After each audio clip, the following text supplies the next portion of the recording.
Good afternoon. Welcome to the afternoon session of the Reuther-Pollack Labor History Symposium 5. Our third presenter comes to us now from Glenville, West Virginia. Bob Hutton is an associate professor of history, political science, and Appalachian studies at Glenville State College. He is the author of Bloody Breathitt, Politics and Violence in the Appalachian South, and various essays on Appalachian history.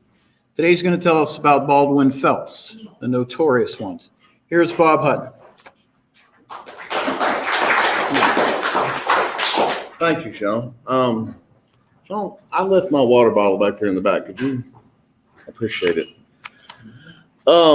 Thanks to everybody who came back from after lunch. And this is a great full room. I'm reminded of Dr. Kaldemeyer and I were in a panel together in 2017 at a labor history conference in Seattle. And of course, our panel just happened to be right during the bus tour of labor history in Seattle. So we spoke to an empty room. So it's makes me very happy to be working with her and Dr. Gorby. I don't know, have we ever done a panel together beforehand? I don't think we have, but we come to the same conferences too. So I'm definitely in familiar territory here, even though I've only lived in West Virginia for about 4 weeks now. That's one thing he left out there. That's another thing. When I speak to the public, and I've lived in Tennessee for the past since 2003, and then taught at the University of Tennessee from 2009 until just recently. You don't see too many opportunities to speak in front of a room full of union members in Tennessee. They're about as common as hen's teeth in Knoxville, and a little bit more common there than they are in most of the rest of the states. So it's as a union member myself, as a member of the United Campus Workers, which is a wall-to-wall union, which has recently gone multi-state, gives me great pleasure to speak in front of a crowd that I know has more than a few union members in it. So you would think it'd be odd that I would be researching the organization that's most notorious for beating up union members or harassing them or spying on them or killing them on occasion. The Baldwin Felts Detective Agency is arguably nearly as, among people who are really in the know on the subject, probably darn near as famous or infamous as the Pinkerton Detective Agency. Probably more so than the Pennsylvania Coal and Iron Police. They had started back in the 1860s. And arguably more pound for pound more brutal than a lot of the rest of them.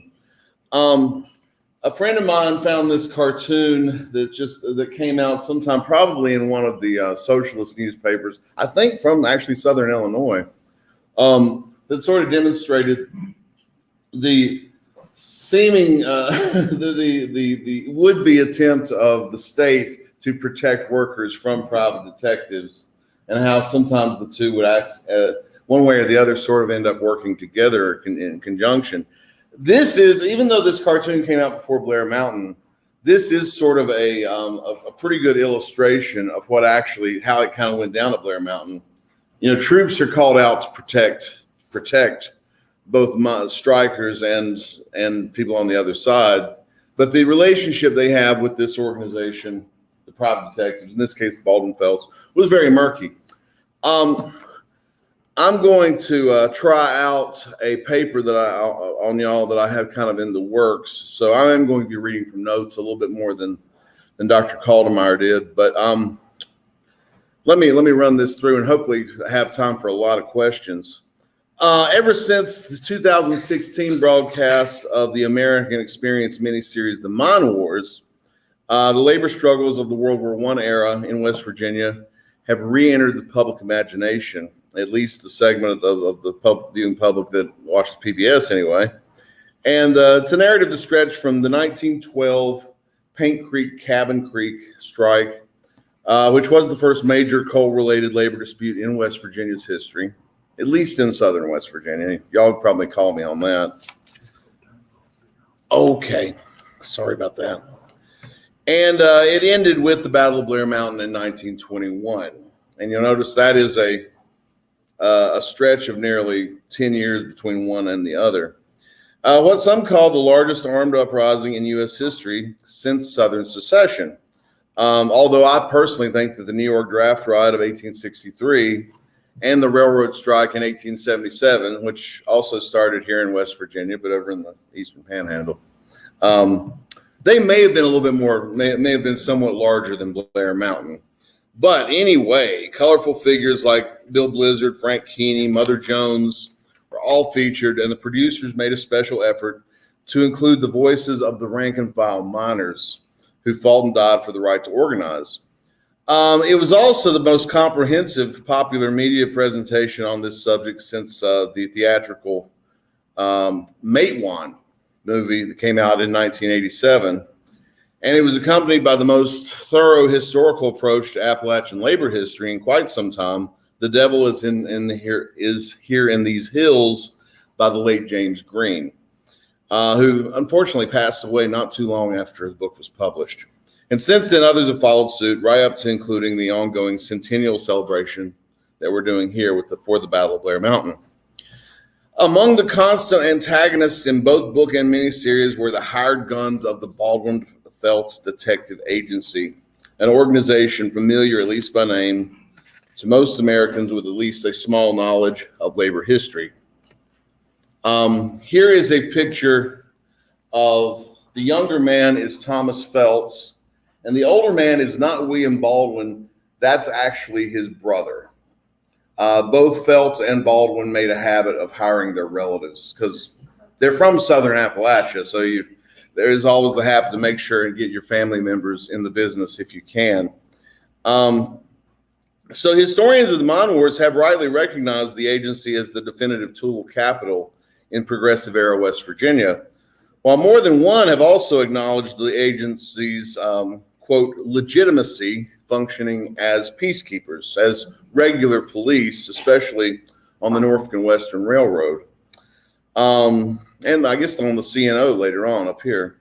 As Richard Hadsell and William Caulfield described it, Baldwin Felts, quote, function as a civilizing or at least stabilizing force in the absence of adequate public law enforcement in places like Southern West Virginia circa 1900.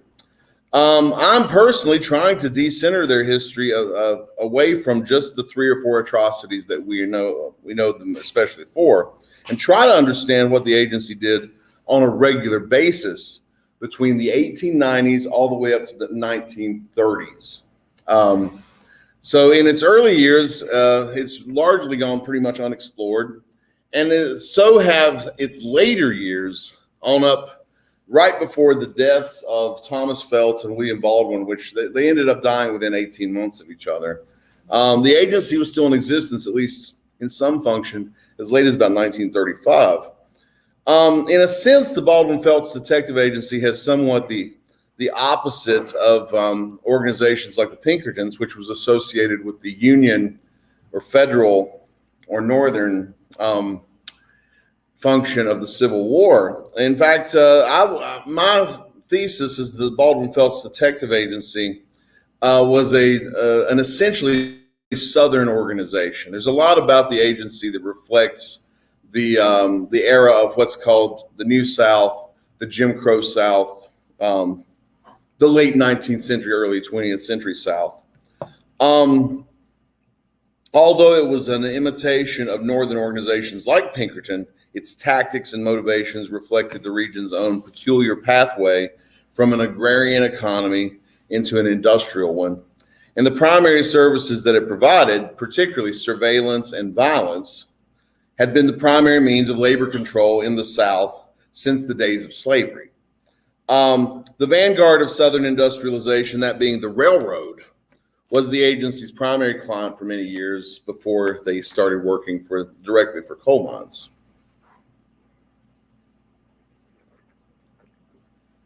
Also, I think of them somewhat as an early version of a service economy, we don't often think about the service economy, I mean, which many of us work in these days, as something that existed particularly in the 19th or certainly the early 20th century. Most people are either farming, they're working in an industry in some way, they're in a profession. That's how most of the working population is divided.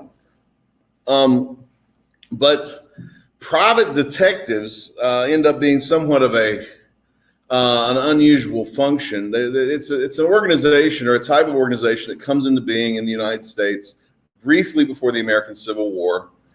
They have all sorts of different types of operations. They're already the subject matter of pop culture as early as, say, the 1850s. In fact, Edgar Allan Poe is known for writing one of the original private eye detective stories. But what happens very quickly is, unlike this image we have of the lone private detective who works for, the beautiful woman who walks into his office when, in a black and white movie. The organization pretty much starts out as the surveillance and violence arm of corporations. I mean, pretty much from the get-go, around the time of the Civil War, that's basically what private detectives are best known for. This noir image, the much more enjoyable, kind of Raymond Chandler, Mike Hammer kind of image that we have, that comes about a bit later. Oddly enough, right around the time that organizations like Baldwin Felts are starting to go to kaput. They offered a modern, professionalized version of what was once the domain of overseers and slave patrols before the Civil War. As far as I've been able to tell, they did it with relatively little paperwork, and they did it with an unknown number of operatives, most of whom were probably paid in cash, and left behind as little of a paper trail as possible. In fact, I mentioned that this is William Baldwin's brother. Some of the only real clues I've had as to who was working for them, some of the easiest clues were when you would see in the newspaper, such and such identified as the brother or nephew of Chief Baldwin, or the brother of Tom Feltz there. Here's a newspaper. Which one is this? This is the one. This is one of the small number of newspaper articles that was dedicated directly to just sort of examining the organization itself. Now, very often you would see in the newspapers from anywhere between Bluefield, West Virginia, Roanoke, Virginia, Richmond, Virginia. Very often they're arrests of miscreants alongside the railroad tracks or in the coalfields. They make sure that they make the newspaper. But this is a very rare article in that it just sort of is a reporter visiting the agency at their Roanoke office. This is before they'd set up their office in Bluefield. And it describes the large number of weapons and even a piece of a hangman's noose that have been collected in the curio cabinet of William Baldwin over the course of his early career. William Baldwin himself was a Confederate officer's son, born just before the Civil War in Tazewell County, Virginia, which is right on what is now the state line. He was part of a commercial middle class in a section of the United States that for a long time just didn't have that much of a middle class. If you were in Tazewell County, Virginia in the 1850s, you're probably a farmer. There's a very small number of lawyers and merchants, and the Baldwin family just happened to be one. What one scholar of Appalachia has called one of Appalachia's biggest problems was not having what she called an indigenous vanguard class. So more people like Mr. Cassidy were needed in southern West Virginia. Well, depends on who you ask, I suppose. Probably some people believe that they were better off without too many lawyers and merchants, but I digress. Just as most of the country was embarking on the reckless financial adventures of the Gilded Age, a lot of mountaineers were either fleeing their region or they were huddling into a kind of a risk aversion, trying to take as few economic risks as possible. And by the end of the 19th century, many of them were obliged to sell their homesteads to timber and coal companies that were finding more and more potential in places like Tazewell County, or a little bit further north, just north of the state line, when you're starting to see trestles being built in places like McDowell County, Wyoming County.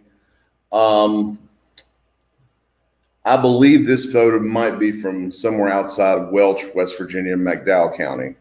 So bear in mind that during the time period that Dr. Kaldemeyer described a little while ago, mostly the 1890s, when the coal industry is very much developed in a place like southern Illinois, southern West Virginia is really just getting started. We often don't think about it in quite that way, but the mass coal industry comes to places like Eastern Kentucky, southern West Virginia, the relatively isolated parts of Southwest Virginia, relatively late in history. And very quickly, this is the area that becomes synonymous with the coal industry. And ultimately, a lot of people forget that places like northern West Virginia, let alone Indiana, Kansas, Oklahoma, they forget that places like that even had coal mining in the first place, right? So that's also going on at this stage. Like most of the Gilded Age middle class, William Baldwin avoided all the downfalls of his region by finding whatever portion he could with capitalists. His predecessor, who was an Irishman from Pennsylvania who worked his way down to not Bluefield, but Charleston. His name was Barnett, had built a reputation as a somewhat of a, I'll give you an example. Alfred Barnett, he would make bets with people about who was going to win the most recent election. And if you're on the losing side of the bet, you had to swim across the Kanawha River. And if you were on the winning side of the bet, the loser would have to, take you down the street, leading you on the top of a blind mule or something like that. For a private detective, Alfred Barnett was trying to be a very colorful individual. But Baldwin seemed to go the opposite way. When he was working for Barnett's so-called Eureka detective agency, he would often do the more secretive type work. And Barnett found him especially useful because, unlike Barnett, who was from somewhere in the Pittsburgh area originally, Baldwin knew the territory. I mean, physically, he knew the territory. He knew the backwoods areas that had only recently been built by the Norfolk and Western Railroad or by the coal companies or what have you. And he knew the people. So he had some sort of intricate knowledge of the place. If you watch a movie like Matewan, which takes place completely in 1920, and what I'm speaking of is about 25 years earlier. If you watch Matewan, it seems to suggest that the Baldwin Felts Detectives are invaders from somewhere else. And they're making fun of West Virginia, and they're acting like it's some odd place outside the United States. One of them, by the way, is played by one of the guys who used to be on the Emergency show, Johnny Gage, and the old fireman show in the 1970s.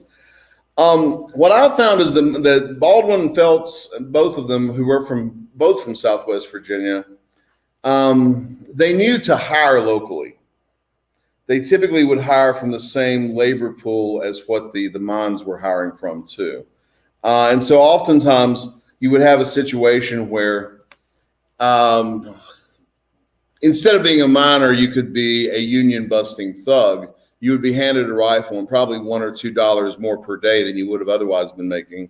And most likely you were a native of that general area, be it southern West Virginia or southwestern Virginia.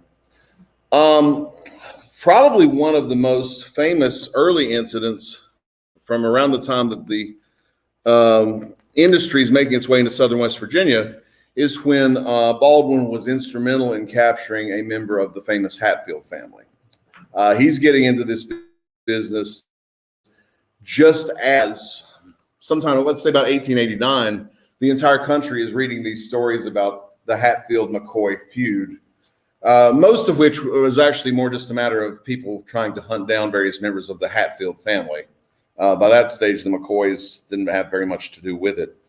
But even as early as 1895, now again, this is a quarter century before Blair Mountain, the Roanoke Times in Southwest Virginia commended Baldwin as what they called, quote, a powerful factor in the development, and get this word, civilizing of West Virginia, of the West Virginia coal region, unquote. And decades later, a former West Virginia Attorney General remembers Baldwin's agency as what he called, quote, a great civilizing influence in the Southern mountains, unquote.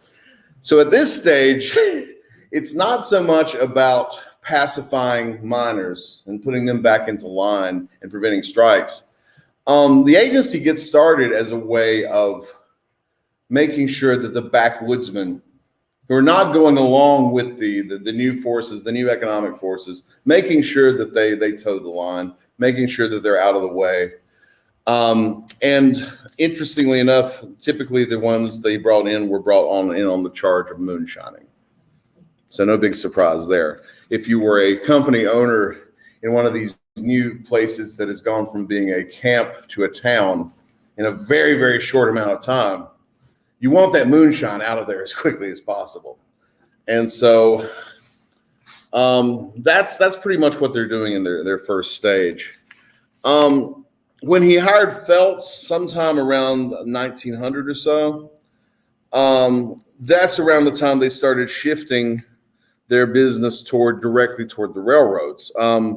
By the way, Baldwin liked to describe Feltz, the younger man there, as what he called a mild-mannered terror, with, as he put it, more grit than anyone else he'd ever worked with before. They took on the Norfolk and Western Railroad as their primary client around the turn of the century.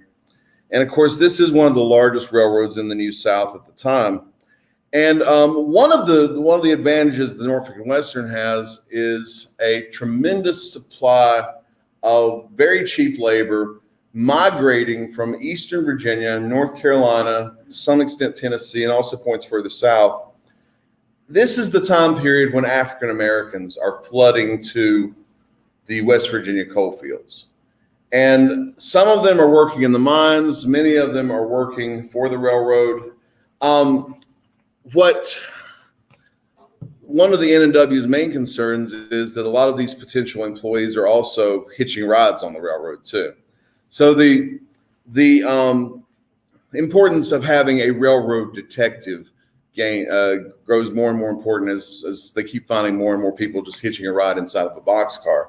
So what you start seeing in the newspapers around the late 1890s on into the first decade of the 20th century is more and more reports of Baldwin Felts agencies roughing up people who were identified as colored.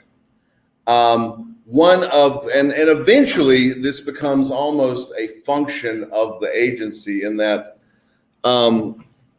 they're constantly using the local African-American population as a scapegoat for almost anything that can go wrong on the railroad.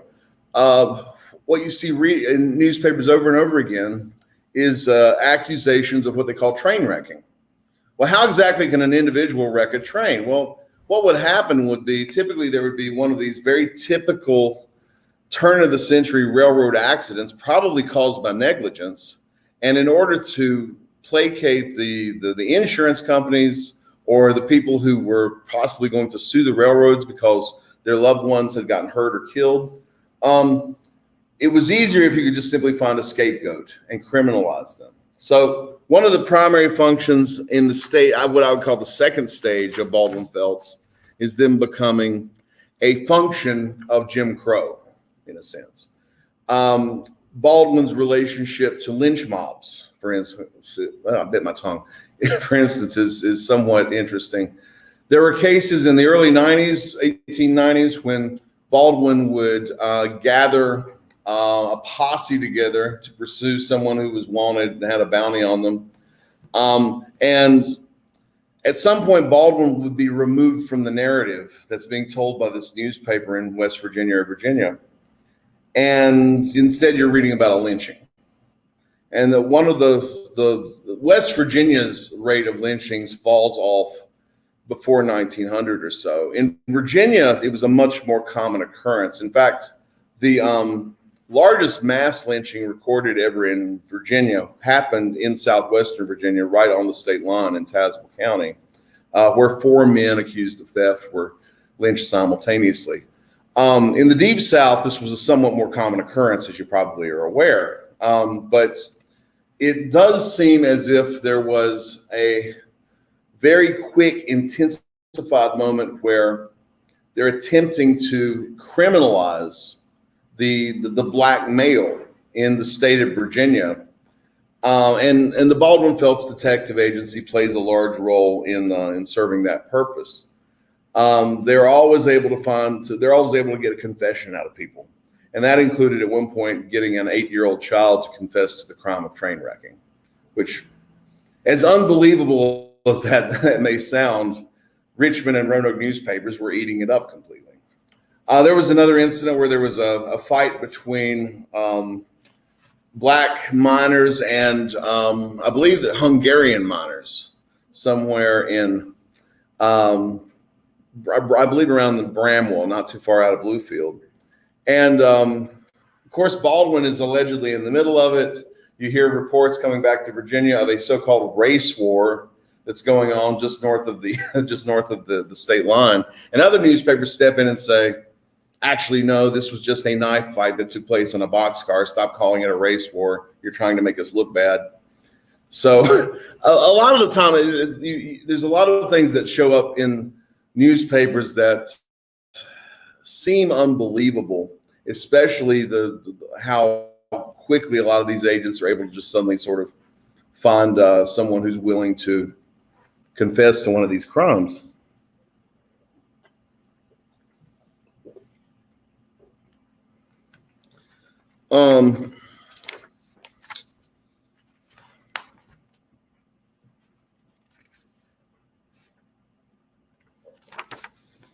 Baldwin himself retired from field work not too long after he'd been hired indirectly by the federal government to investigate what was known as the Brownsville Incident. In 1906, there was an incident at Brownsville, Texas, that some of y'all may have read about, where a handful of African-American soldiers, an all-black regiment stationed right there on the Mexican border, were accused of randomly shooting up the town of Brownsville. And of course, Teddy Roosevelt had just given the entire bunch of them a very quick and summary discharge from the Army, a dishonorable discharge from the Army. And of course, his own party, which was still trying to some extent, attract an African-American following, they get after him about it. They get after William Howard Taft, who was the Secretary of War. Roosevelt and Taft are trying to figure out, well, how are we going to prove this actually happened and sort of defend our position on this? They hire a newspaper editor who had once worked in Roanoke, who was friends with William Baldwin. And then this guy's name was Herb Brown. He had once been the leader of a lynch mob, a recorded lynch mob in the early 1890s in Roanoke. And he says, let me get this guy who I know in Virginia, who is an expert on black criminals. Well, of course, they work as a team. They go to various parts of the South, from Texas to Georgia, back to Virginia. And they come back with what they said was evidence, enough evidence to suggest that, yes, at least most of these men who had been accused were actually guilty of shooting up the town of Brownsville. By all accounts, particularly this one senator from Ohio, the evidence was completely flimsy, but it was enough to get out to the newspapers to where they could sort of justify the upcoming election, which of course put William Howard Taft in as president, and sort of established William Baldwin as probably the most famous living private detective in the United States at that point. It was around the time that he was named this is the quote that I always end up using for titles, Pinkerton of the South was the sort of honorific that was given to him at a police chief's convention that was held right around the Brownsville incident. But he retires from field work pretty much right before any time when we become concerned with him when it comes to things like the mine wars. And so around 1910, the organization started shifting more directly toward working as what they called mine guards. And West Virginia Governor William Dawson, who had once lambasted the Baldwin Felts Agency as early as 1907 for their brutal tactics against miners, at this point, is out of office. And you see this series of governors of West Virginia who are a little bit more friendly to the idea of mine guards, because like the mine owners, they don't want the United Mine Workers anywhere near their state.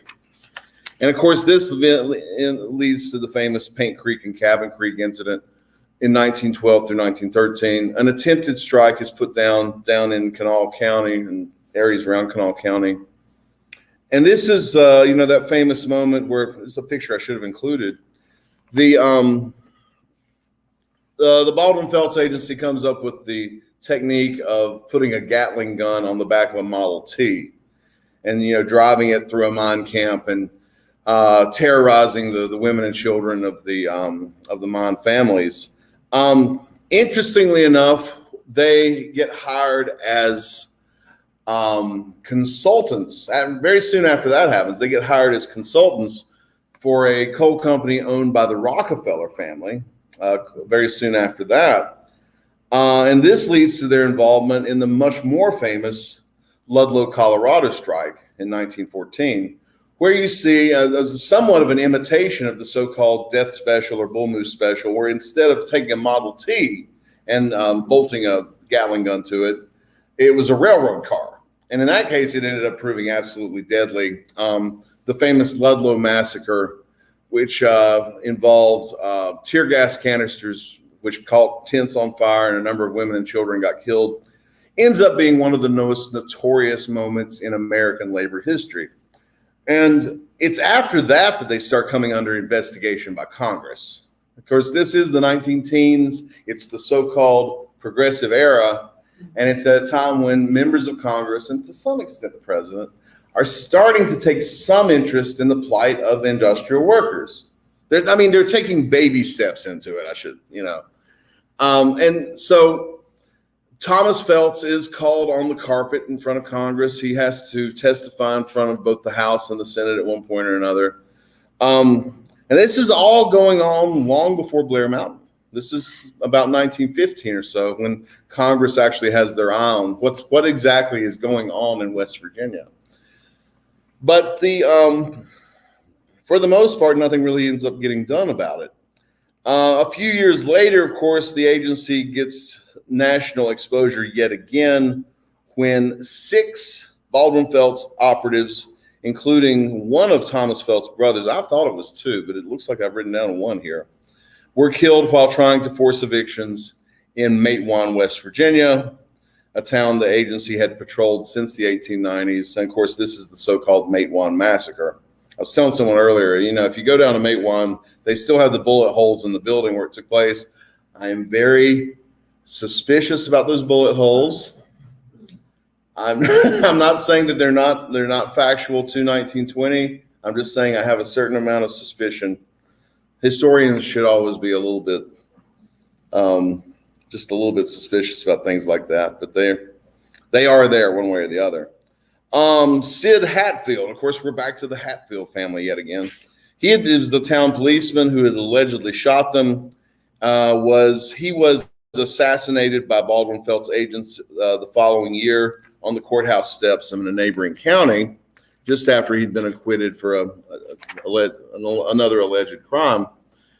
And from that point on, the narrative of the Baldwin Felts Agency has more or less centered around just this third phase of its existence, particularly the gunfight that took place with Sid Hatfield, a gunfight that did not work to their advantage, even though the agency typically hired what were considered expert gunmen.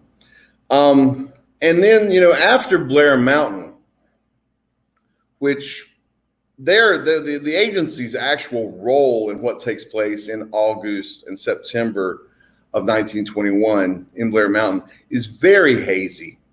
What I think is going on during that time is a lot of Baldwin Felts agents have been deputized to various sheriff's departments in places like Boone County, Kanawha County, Logan County, Mingo County, that part of the coalfields.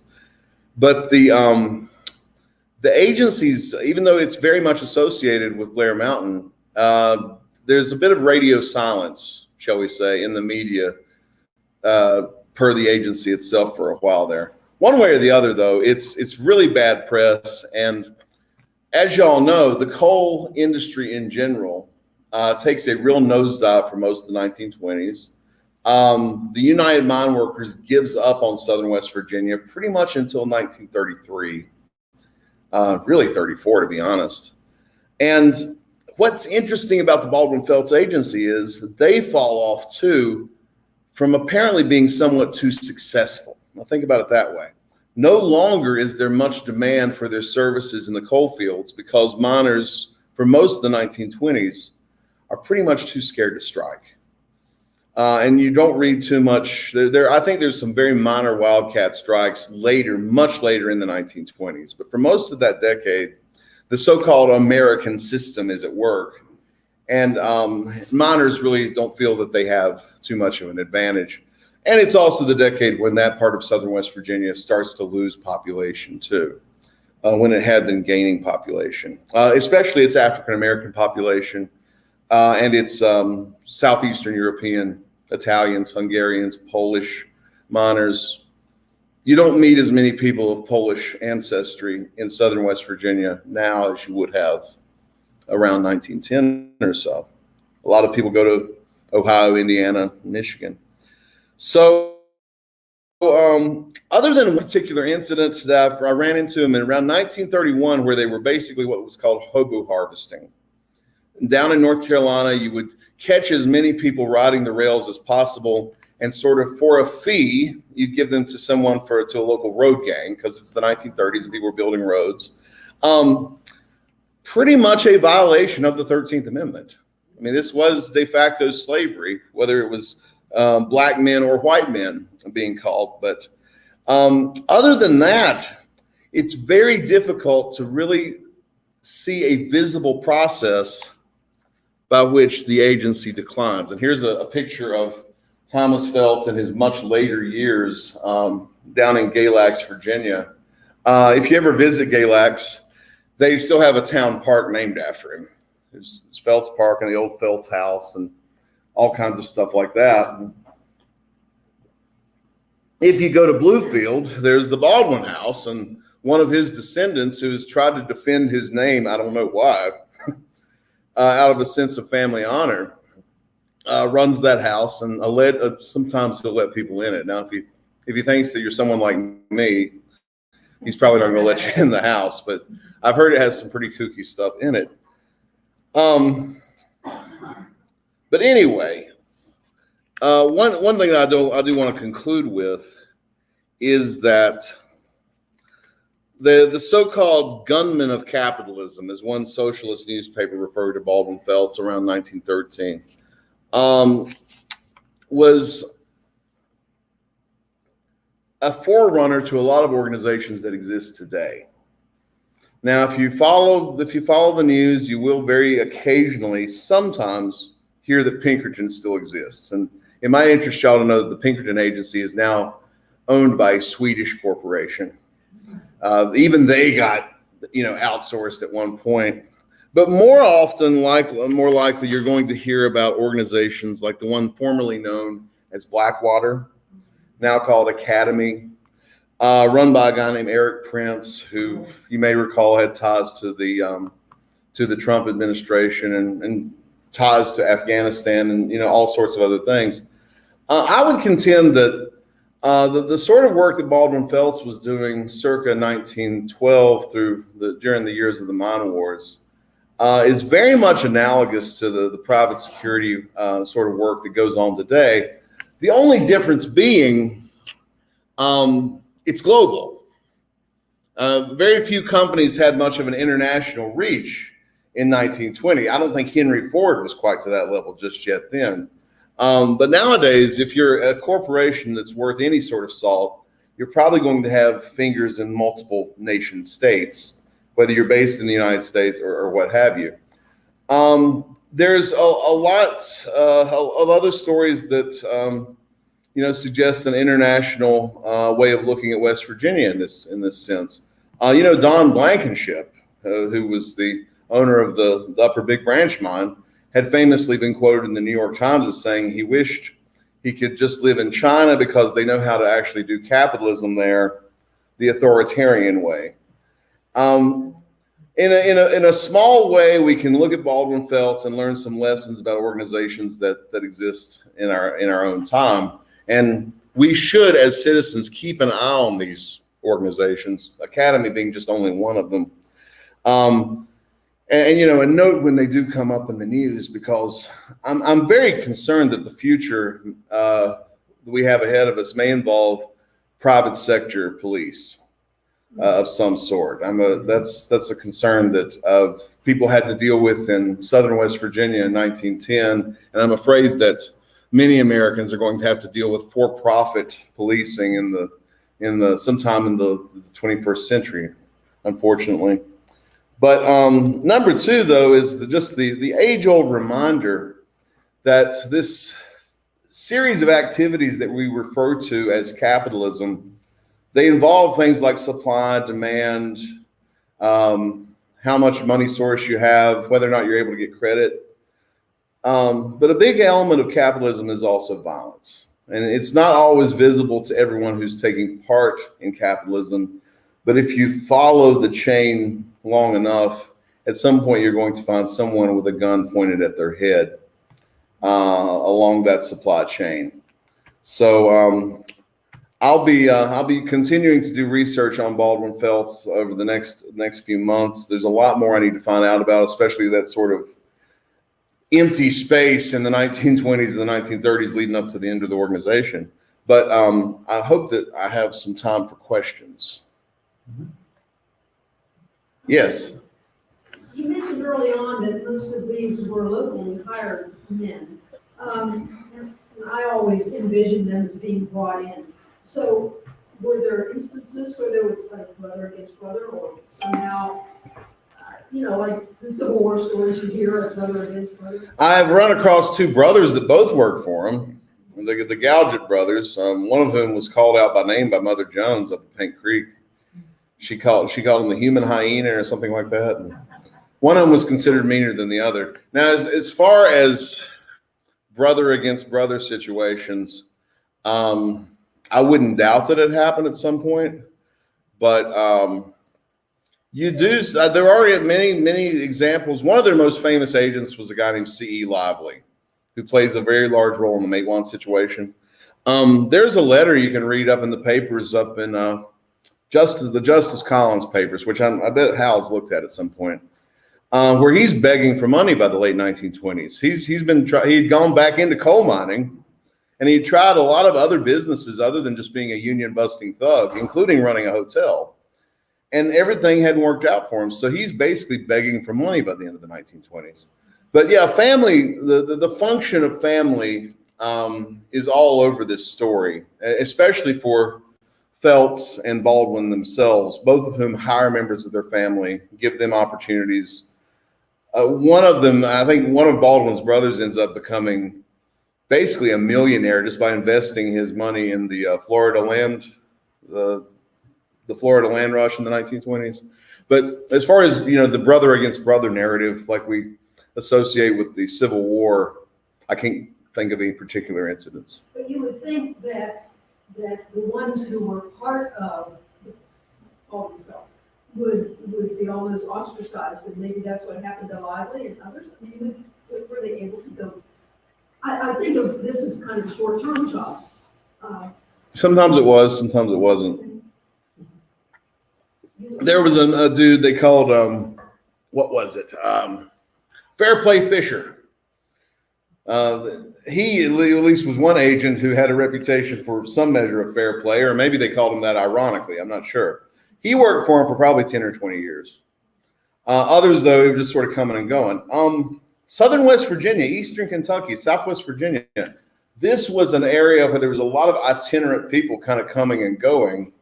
In many cases, maybe it was a situation of just someone passing through and getting the job. But I get the impression that a lot of these people, they were from around that general vicinity, the next county over, perhaps. Yeah. And I could be totally wrong, so correct if I am. I noticed in the political cartoon showed earlier in the presentation, the Baldwin agent, he kind of looks like what we see with political cartoons that characterize Irish people as a stereotype. He's got the mud chops and derby hat, all that fun stuff. I know you mentioned, African Americans are scapegoated, Hungarians, so forth. Was it the common perception of the Baldwin Felts at that time, especially among workers, as them being an Irish thugs, or was that not an element in that at all? Well, for one thing, this cartoon is not directly about Baldwin Felts. This is a more general portrayal of the role the role that workers felt that both the state militia and detectives sort of played. You don't run into many Irish Catholics in turn of the century Southwest Virginia or Southern West Virginia. Now there are, of course, plenty of Ulster descended Presbyterian Baptist types. You don't meet the Paddy stereotype. That's something that's a good bit further north, probably in places like Parkersburg and Wheeling, not so much in places like Charleston and Bluefield. So there's not much of an ethnic thing going on. Of all the surnames that I've collected of possible or definite agents of the organization, you would think that there would be a handful of Hungarians and or Italians. They seem to pretty much just hire people of seemingly, Anglo background. The Galjet brothers were, what do you call that region between France and Germany? They were Alsatian. And then even that would have been considered kind of, somewhat exotic by the standards of Southern West Virginia, but not that I'm aware of.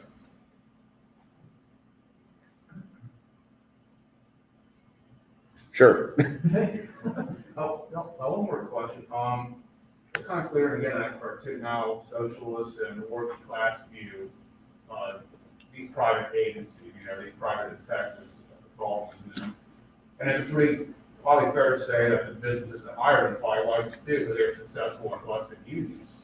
But outside of working class organizations and outside of businesses, what was the general perception of the average citizen as it regards these private detectives? Were they liked, were they not liked, or was no one, for the most part, unless they were actually involved, these people have any opinion of them at all? I've read a handful of cases of bad press. Let's say it's before the Mine Wars, because they get plenty of bad press about the Mine Wars because a lot of Americans say, look, these are American citizens that are being hurt down there. Right. Before that, there's a handful of accusations about them being way too rough with people on the trains. The one African-American owned newspaper in Richmond, The Planet, actually, there's an incident where they shoot a guy in Petersburg, Virginia, and they say, of course, they're going to be acquitted for this. They're white detectives shooting a black man. The newspaper ends up being right in that regard, of course. And for the most part, though, it would seem that if you were to read the Roanoke newspaper, and it's the same newspaper that's still in operation in Roanoke, the Roanoke Times, there's almost a partnership between them because it's nothing but good press. Because they're working for the Norfolk and Western. And without the Norfolk and Western Railroad, Roanoke, Virginia is just going back to that village it used to be called Big Lick. And so there's an element of boosterism going on. This being the Gilded Age and Progressive era, you have to have that Babbitt role, and they help in that regard. And so it ends up being kind of a three-way partnership between newspapers, railroads, detectives, and then eventually the mines play a larger role in that too. I personally found their railroad work more despicable and interesting than what I've been reading about them doing at Paint Creek and Cabin Creek and Blair Mountain, for many, many years. At least at the May 1 massacre, they got what was coming to them. But on your average day of them roughing somebody up in a rail yard somewhere between Clifton Forge, Virginia, and Bramwell, West Virginia, that was just, another day at work for them, and no one really got to get much comeuppance for that. Well, both of them died rich. They failed upward. Even after the detective agency had lost demand for its services, both of them died on a pile of money. Oh, pretty easy, thank you. In case you were, feeling too sorry for them. We see that in operation all the time. Just because your business doesn't necessarily have demand in its last years of existence, that doesn't mean that the executives involved, I'm sure y'all could think of a handful of examples to this, they still skate off free, just like Don Blankenship has. Yes. Where was the local law enforcement at this time? Did any of them ever get, like if they were killing women and children at some points, were any of them prosecuted or arrested themselves, or did they take over the whole situation? Agents were often, Baldwin and Feltz themselves were once brought to trial for shooting an African-American man. They were trying to serve a warrant on his son for forgery. This happened in Eastern Virginia in a town that had a black majority. And so they are brought up on charges, they are tried, and they are found very quickly not guilty. Most other times, though, oftentimes if someone was killed on the rails, like a guy that Thomas Feltz shot around that same time, the coroner simply said this was a matter of self-defense. Whether or not the guy was armed, the coroner often would just want this out of the way and just say, it was self-defense or it was just cause or what have you. So it doesn't happen that many times, but the number of times when it does happen, when someone is brought to trial, they're typically acquitted. Convictions for violent crimes, in my research, I don't know if other people have found this to be the case, but in the 19th century, convicting someone for a violent crime was sometimes a bit of a chore. It's kind of hard to do, especially if they lived in an area, it was happening in an area where that person perhaps was popular. But some agents did end up in jail, and there were all sorts of stories of, in the 1920s, these former agents, people said, hey, that guy used to be a Baldwin Felts agent, who would get into some sort of weird criminal situation, like bigamy or something like that, and that would make the newspapers. So it typically happened after the hot years, but not too much. This is an era when law enforcement was just becoming professionalized, and your average sheriff was someone who was elected, just like they are these days, and you know how that goes. And the deputies that this sheriff is going to hire, probably someone who was selected for political or familial reasons, and probably, typical, stereotypical, useless deputy, sleeping on the job and stuff. And lo and behold, one of the reasons that Baldwin Felts loses its demand circa 1920 through 1923, Virginia and West Virginia both decide they need a new development called a state police force. And both states adopt a state police force either immediately or gradually in the 1920s. They're mainly doing it because of the automobile accidents that are happening on the roads at that point. But once you have a semi-professional police force that is directly under the control of Richmond or of Charleston, the services of an organization like this are going to diminish somewhat. Sheriff's departments are, y'all know how they can be.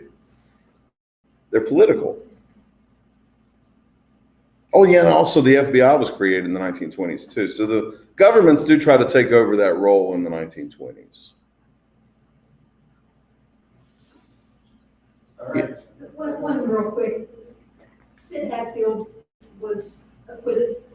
Any comment on? He was acquitted both for shooting, One of the, well, more than a few. He actually got all, I think did he get 6 guys? Hatfield's known for having fatally shot more people at one time than almost anyone in American history. Anyway, yeah, he was acquitted for that because he claimed he was carrying out his role as chief of police. He was a former miner himself. We know basically that story. The crime that he was acquitted for the following year, where he was assassinated as he was walking down the courthouse steps, that was a different crime. And that, I think, involves something being blown up. And he may or may not have been involved in that or not. But he, to this day, is considered one of the champions of Appalachia just for his opposition to Baldwin Felts. I used to have a Sid Hatfield T-shirt that the Appalachian Studies Association had printed back in the 1990s. I wish I still had it. But it's one of those situations where you have to ask yourself, was he living strictly according to the law? Probably not. But yet at the same time, was he maybe sort of on the side of the angels? Well, when you're up against people like this,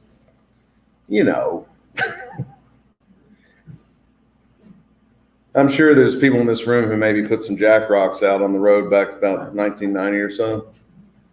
I'm not asking for anyone to raise hands, but y'all know how it goes. Thank you. Thank y'all so much. Thank you.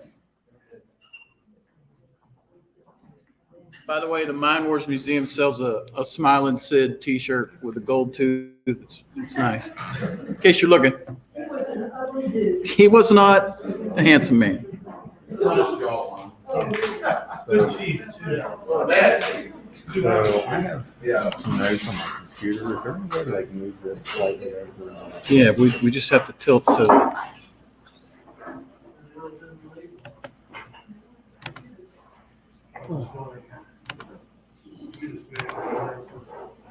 Okay. So you want to put your notes here? Yeah. How about that? I wonder if it's not going to draw off that, is it? No, Just as long make as sure it's us here.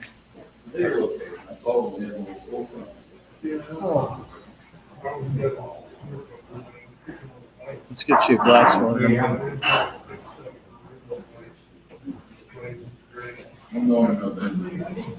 How's the video look? Yeah?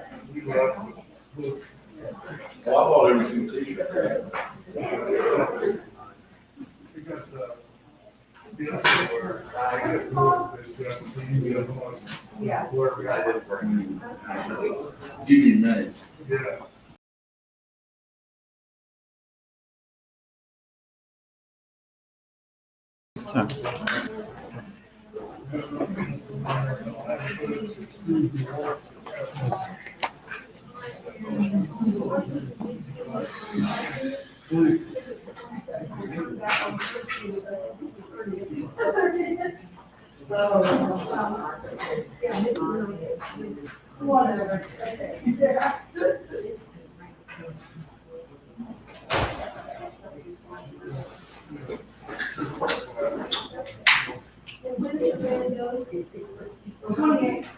Right. Let's get to that one. That's when I'm coming back.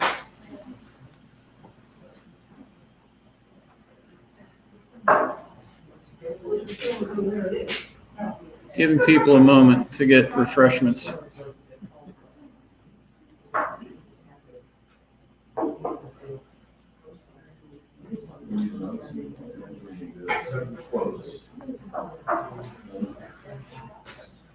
I get into a situation where I want to look for those, but also just want to speak to brains.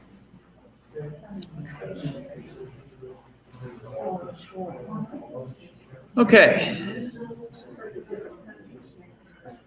Ladies and gentlemen, I'm going to introduce our final speaker for the day for the Reuther-Pollack Labor History Symposium 5. I want to thank everyone for attending and thank our first 3 presenters.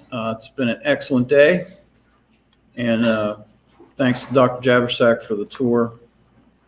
And we hope to do it again next year and not have to have these on and all that good stuff. So hang in there. Our final speaker for today is Dr. Hal Gorby. He is Teaching Associate Professor of History, Director of Undergraduate Studies at WVU, teaches courses on West Virginia, Appalachia, and American Immigration History, and is the 2021 recipient of the Eberly College's Outstanding Teacher Award. His book, Wheeling's Polonia, which is an excellent book, Reconstructing Polish Community in West Virginia Steel Town, was published by WVU Press in 2020. He's also consulted in the research and editing for the PBS documentary, The Mine Wars. In 2019, he researched, wrote, and hosted a podcast by Wheeling Heritage Media titled Henry, The Life and Times of Wheeling's Most Notorious Brewer, which you can find online. Here is Dr. Hal Gorby.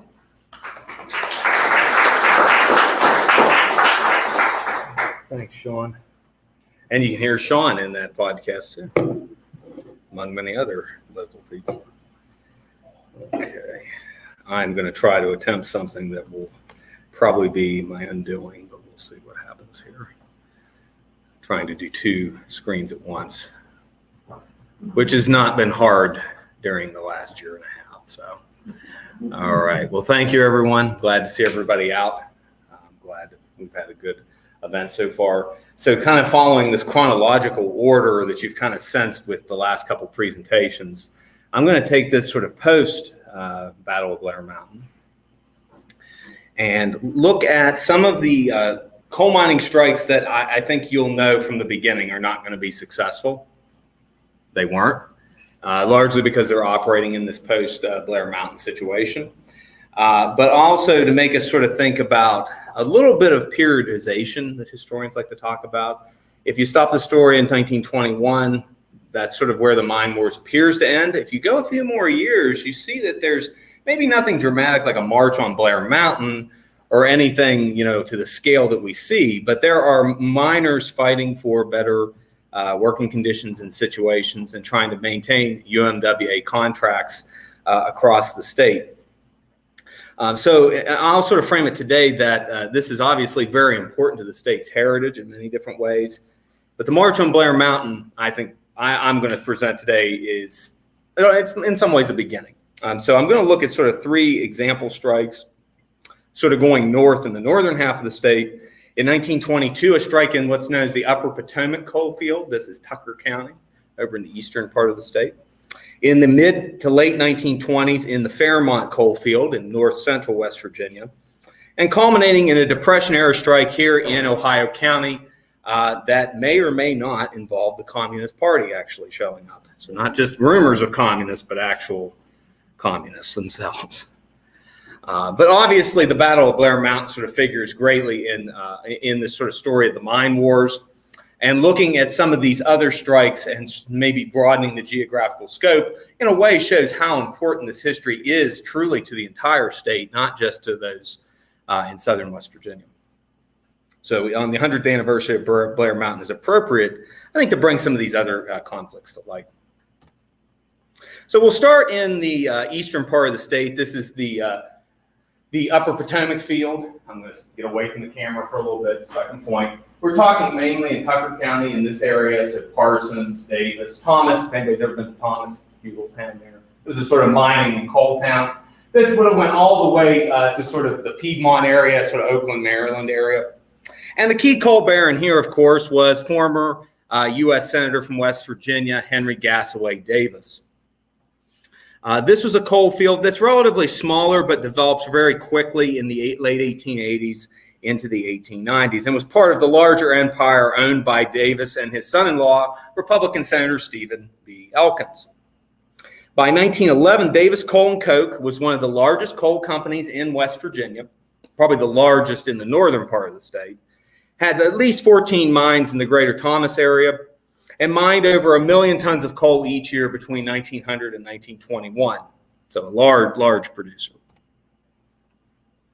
They had multiple mines throughout a several county and multi-state region. And like some of the bigger producers in southern West Virginia, like U.S. Coal and Coke in McDowell County, They had large operations, and they were well financed, had a lot of sort of better company housing as well, a model company housing than what you would have seen in some other areas. Now, of course, they were racked by labor strikes as well throughout much of this history, with the earliest strike taking place in the spring of 1894 as part of the big, I think part of that big wave that Dr. Kaldemeyer was talking about a little bit this morning. This strike was unsuccessful and put down thanks to hiring of private detectives through importing a lot of African-American strikebreakers from Eastern Virginia as well. To try to downplay the role of unions, Davis, Cole, and Koch actually took a more benevolent approach than hiring Baldwin Felts agents initially and engaged in welfare capitalism. So in the sort of World War I period, building better company housing, supporting the miners with a number of social and safety programs, first aid programs, a mine safety program that was quite popular, teaching immigrants to learn English. Davis, Cole, and Koch mainly hired foreign-born workers. At one point, Tucker County actually had the highest foreign-born population of any county in West Virginia at about 16% of the county, mainly around Thomas. And they really tried to sort of promote this sort of happy family, talking about and creating baseball leagues, promoting different sort of showing of silent films through a publication, Our Own People. This is sort of copies of photos from this company magazine. Trying to sort of promote gardening clubs and gardening competitions and other types of things to, tie workers' allegiances to the company, as opposed to trying to, beat the union into submission. And encouraging things like mine safety contests, in another way, also help make sure that the mines are relatively safer than mines that we saw in southern West Virginia at the same time. But from some of these immigrant miners, we learn a lot about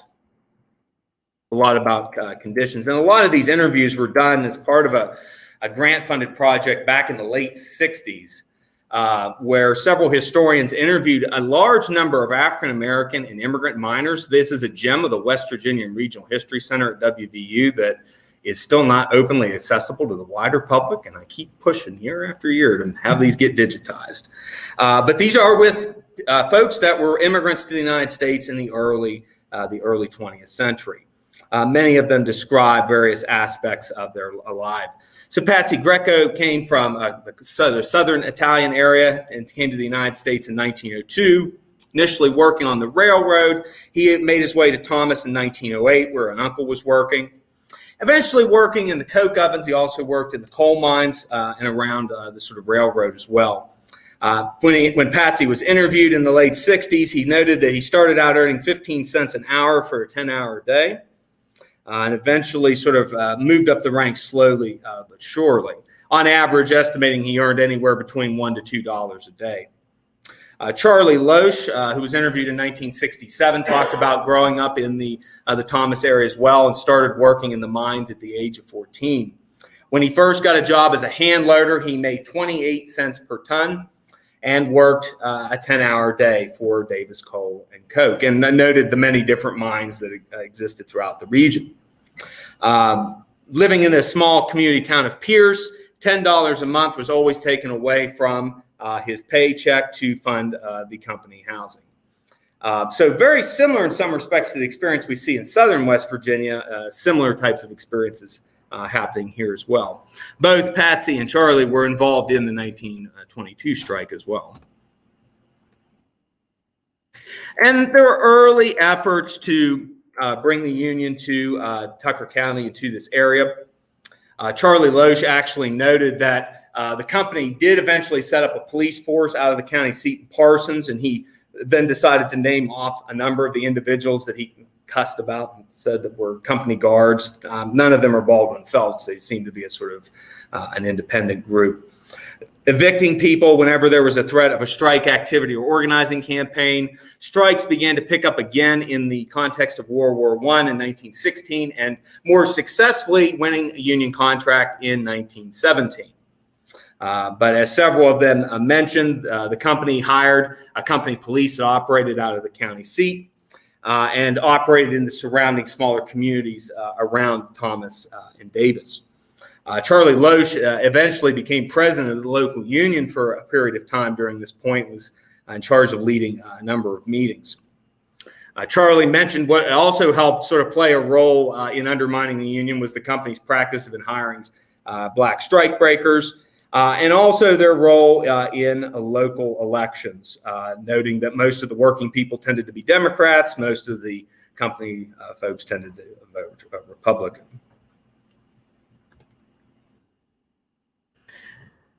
Charlie Nichols was the son of a Lithuanian miner. His father had immigrated in the early 20th century, initially coming into Baltimore and then arriving in Thomas and he himself started working as a young trapper boy, making about 65 cents a day. Eventually found his way to work in the mines. Tucker County has, by best estimate, the largest Lithuanian American population and Slovenian American ethnic populations in the state. Many members of the family eventually worked in Tucker County, and he noted in a variety of ways that the company tried to control things. As he said at one point, if you talked union, you wouldn't have no job for very long. And like many large companies in southern West Virginia, Davis Coal & Coke operated a series of stores owned by the Buxton and Land Street Company. You can still see that business if you go to Thomas today. And again, Charlie emphasized the role that elections played in showing the company's influence. If you were a Democrat, they didn't like that much. Company all Republicans. If a Democrat, wouldn't hire you. All these individuals, by the way, that are immigrants, you can literally, like, listening to them talk, you can tell that you can still hear the distinct sort of accents from their home country. It's great listening to these. I wish they would digitize them. So eventually, the situation reaches a breaking point in 1922 in a variety of different ways. In 1922, as part of a wider national strike and a year after the failures at Blair Mountain, the company began to flex its muscle and push back against the UMWA. Jack Klevischer, who was a Croatian immigrant from what we would think of at the time as Yugoslavia, began working for the company in 1914. His wife on this interview referred to him as, quote, a good union man. And both actually spoke fondly of the role of the union in their lives and in the struggles at this time. Klevischer actually continued paying dues secretly after the strike was over and the union was technically gone, and noted that there was sort of a secretive group that operated amongst the former union men. Davis Coal & Coke broke the strike that year, which was a part of a national strike that involved over 600,000 miners. They broke it by bringing in strike breakers. They hired about 15 Baldwin Felts detectives, not the largest number. The largest was actually getting the National Guard called in late June, June 27th, 28th of 1922. Large detachment of the National Guard arrived, and they were told to come there because they had heard that there was a large riot going to take place in the small coal town of Copeton. They arrived at 11 p.m. at night and began detaining the strikers on a tennis court that the company set up near Thomas, eventually arresting about 95 men, mostly immigrants, and 10 women. On June the 28th, a passenger train going to carry these men to the county seat in Parsons wrecked halfway there, killing one of the strikers, a man named Thomas Comanche, who was 37 years old. Most of the rest of the men were blacklisted by the company in a way we'll see here in a second. And the strike really sort of came to a halt in the Ryder area, and any union presence disappearing until the 1930s. In their company's papers, they actually kept these very detailed notice of termination cards. A lot of them talk about the date that they left when the strike basically ended in mid-August 1922, and the reason they left being for strike purposes. This one says, insurance canceled, strong union man, president of the local union here, one of the radical leaders, as his reason for termination. I've given this talk in Thomas a couple times, and then as like anything, as soon as you give a talk, people start looking around for photos, and magically, Here's the photo they took of them on the tennis court. You can see the National Guard there having them at gunpoint. And then somebody also had a picture of them being put on the train that eventually wrecked on the way to Parsons. The individual that died was a strong Union member. He had been involved in the strike from the beginning. Slovenian immigrant by birth, he had arrived in the United States in 1913, and in April of 1919 had just applied for naturalization. He had actually been granted his citizenship several months earlier in early 1922, so he was actually an American citizen when he died. That helped his widow, Anna, who brought a damage suit against the Western Maryland Railroad for $80,000 and got an undisclosed settlement as a result of her husband's untimely death. But the strike really petered out, after this sort of supposed riot and the train accident. The men didn't really have much support. The county overall was pretty anti-union. And as one of the men that were interviewed, and I can't remember which one, he said that basically if you were a member of the union at this point, you wouldn't scab, so you went out to the woods. That was the way he described it. And he basically said that he ended up working on a timber crew for a period of time in Pocahontas County. To the south, to the north and west, we have the massive Fairmont coalfield, which involves about a 6-7 county area of Mon County, Marion County, Harrison County, Barber-Taylor County, and Preston County for the most part. This was another coalfield that had a union contract that had been won in 1918 in the context of World War I.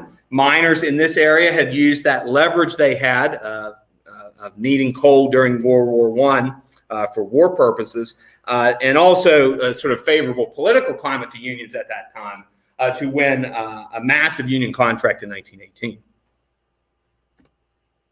The key individual in the strike in West Virginia, and I think one of the key sort of labor figures that often gets downplayed in not in any unfair way, with our focus on people like Frank Keeney, Fred Mooney, and others, is Van Bittner, seen here at a rally in Star City.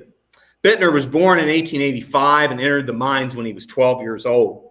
He worked in southwest Pennsylvania in a number of different mines and quickly rose up in the union ranks. In the early 19-teens, he was actually president of the district of the union in Pittsburgh until he had sort of a falling out with the rank and file. And beginning in 1916 and for the next decade or so, he served as an international organizer, eventually becoming sort of John L. Lewis's right-hand man in trouble areas. So he was key and used in a strike in northern Alabama in 1920, in organizing in East Tennessee and southeastern Kentucky, District 19. And by 1924, John L. Lewis appointed him to help deal with the growing issues in the Fairmont coalfield, which was by this point the strongest coalfield union contract remaining in West Virginia. Bittner was a pragmatist. He was a strict trade unionist. He didn't like radicals. He kind of fought with them verbally on a number of occasions. And his ties to Lewis sort of, I think, hurt his reputation over time. But he is a very important figure during this period. And what happens is really part of a sort of wider series of negotiations, often referred to as the Jacksonville Agreement in 1924. Lewis negotiates a massive contract with many of the country's coal operators in Jacksonville. It's going to last from 1924 to 1927. By 1924, northern West Virginia operators are concerned that they're going to lose market share if they stay in this high-wage union contract. They would prefer things to return back to the scale in 1917 before the wartime climate and obviously before any of these union contracts were signed. So beginning with the Brady Warner Coal Company, which operated mines in Lowesville and Marion County and here in Osage, just outside of Morgantown, in the spring, late spring and early summer of 1924, the company sort of threatened to return back to the 1917 wage scale. And members of the local union decided to go out on strike. Now, this company had a policy that set a tone throughout the late 20s strikes. What the company immediately did was they did the tried and true pattern of evicting people from company housing. But in an odd move, the members of Local 4040 in May of 1924 said, we're going to sit in our houses. We're not going to leave. This is an interesting tactic that we didn't necessarily see happening before. These types of issues happened elsewhere and eventually led to a state Supreme Court decision in Watt Angel versus the Black Band Coal Company, and I didn't know much about until recently, but sounds like one of the more important Supreme Court decisions in West Virginia history. This is involving a similar incident that happened, and the court ruled that there is tenancy at will. The owner has a right to evict minors should they break the terms of the lease. And more importantly, that this could be done without court proceedings or officers of the law present. Thus, in the court decision saying that there actually was a, quote, master-servant relationship that existed. If Pat Cassidy was here, I would say this is one of these cases people should probably know a little more about. It's an interesting one. And it did not, obviously, the men had to leave their houses. Now, the situation actually started to get, unlike in Tucker County, where there really wasn't any violence that happened. Violence happened pretty quickly here. Miners began shooting down on evicted homes on May the 21st, 1924, and the company began hiring mine guards and bringing in black strikebreakers. The Osage mine at this time, according to one report, 125 out of 175 workers were African American during the early portion of the strike. On June 18th, a gunfire and dynamite exploded and maybe 700 shots were exchanged as miners set up sandbags around a union hall. By September, the evictions finally had gotten underway on Osage, this previous image that we see here, which had been drug out because of the court cases and some of the violence that had started to happen. By July, Van Bittner is calling for a much wider regional strike. So this sort of strike that kind of started in one particular company's two mines expands out to a much more regional strike. And Bittner's seeing this as an opportunity to get ahead of what the companies are going to start doing. They're going to follow this same playbook across the coal field. So they want to reorganize, stop the open shop drive, and rallies are held throughout the wider region. Parades and gatherings in Morgantown, Clarksburg, Fairmont, and many smaller towns. But of course, and Bob mentioned this, the American plan is the main sort of model that these companies are actively following and talking about. They evict miners, they hire mine guards, they begin fortifying their property with barbed wire and machine guns. This is after Blair Mountain, and restarting production with strikebreakers. From 1924, it depends on the date of this. The real height of this is 1924 to 1927, but some estimates are it continues really until 1931. Miners went basically on a campaign of destruction of property, random shootouts. There are numerous newspaper stories throughout this period of violent clashes between striking miners, mine guards, dynamiting, riots, shootouts. Just to give you an example, from the Morgantown Post, October 1924, titled "Miners Taken into Custody for Attempt to Blow Up the Everettville Mine." Grantown, Marion County, and Wyatt-Harrison County became the two sort of focal points of where most of these sort of acts of violence took place. And as you can see here, one of the other things that's interesting about this period is the UMWA spent a large amount of money building a series of barracks for striking miners and their family. They're very crude. This is one of the ones in Preston County. I like this picture because it has this great signage. The 1917 scale means starvation wages, slavery conditions, and sacrifice of honor to coal miners. Here's another one. We are on strike against a reduction in wages and for an American standard of living. Fill your tank with unionism and step on the gas. If a man owns his own soul, he will dig union price coal. I love that. That's great. Some of these look great. Some of them were quite poor looking. Here's some more crude ones, that are maybe not as bad. The union obviously doesn't have enough money to build too many of these. Fairmont Times journalist C.E. Smith documented 82 specific acts of violence between June of 1924 and December of 1925. In one case, noting one of the UMWA organizers, a man named Harry Kidd, had been recorded and had told a group of strikers at the Wyatt Barracks near Clarksburg, quote, "I am not telling you to use it, but dynamite is a very good thing to use. If somebody will put a shot beside some of these houses, there will not be many men to go to work the next day." Oops. Sometimes innocent individuals got caught in a lot of this random firing and sort of acts of violence.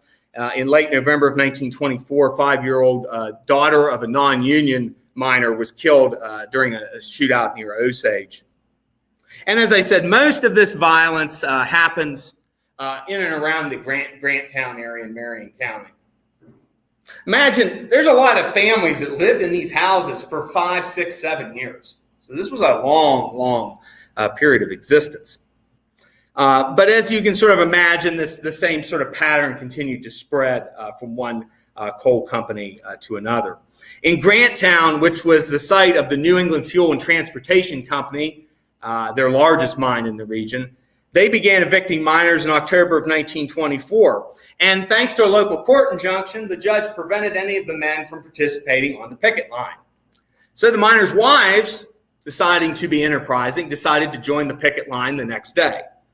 Women not being included were not immediately arrested, and many were noted for joining in what one reporter called casting pepper in the eyes of the mine guards. You can just visualize what that was. So just some more images of these barracks. They're very crude. They're not obviously the best to be living in for a long period of time. And again, just note how many different locations this is throughout the wider region. The largest of these barracks was actually in Granttown. There was a sort of a large barrack, dugouts with entrenchments on a hillside overlooking the coal tipple. And in early 1925, a large gun battle took place. And the Union sort of followed that model, building these barracks throughout the entire region.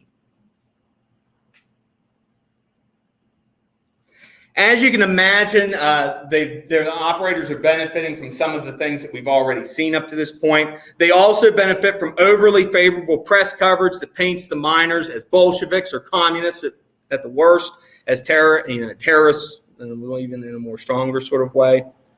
Of course, the editor being C.E. Smith, who was an insider on the sort of spy ring that the company had hired to spy on the miners, obviously didn't help.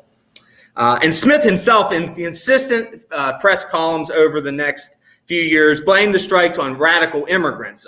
We now have pretty strong evidence that Smith was probably a member of the Ku Klux Klan, or at least a strong supporter of it. And the Klan was very prominent in the strike as well.